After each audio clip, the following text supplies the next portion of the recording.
Good day. This video is designed to help you create your parent Go4Schools account.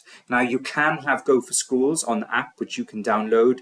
However, in order to register your account for the first time, you will need to do it on a web browser. So what you would do is at the top of your web browser, go to go4schools.com, highlight over the login button and click Parents Login.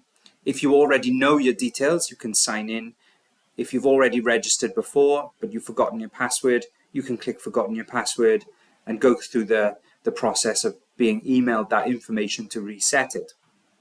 However, if you are new to Go4Schools and you are registering your account for the first time, you need to click First Time User. And in this box, you will enter your email address. It is very, very important that the email address you enter here is the email that we have associated to your child or children on our internal system.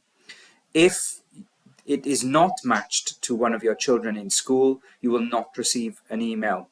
If that does happen, you will need to contact the school to make sure that we have the most up-to-date email address for you. When you've entered your email address, you would click New Password, and then that information to create a password will be sent to that email address. Once you've done that, you can then log into the page as normal. Equally, you will then be able to download the app on the Google Play Store or the Apple App Store and log in and access the app.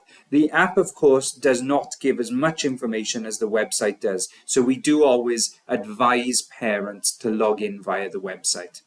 When you do log in, it will look something like this. This has been anonymized, and this is last year. You will be able to see all historical data since they arrived in the school.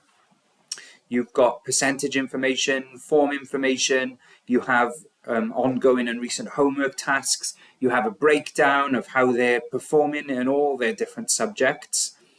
You have attendance information, behavior information, both positive and negative, and also you have information on how that behavior has progressed over time, as well as how they performed, and also access to the different reports that they've had that you can download. This is really crucial, and I would say Go4Schools is a very important tool, because when you have parents' evenings, you are arriving at those parents' evenings fully informed. Nothing should be a surprise. If you're actively engaging with Go4Schools regularly, nothing should be a surprise. So those parent evenings can be really productive meetings. I hope that's helped. I do really hope that all of our parent body register for Go4Schools. Thank you very much.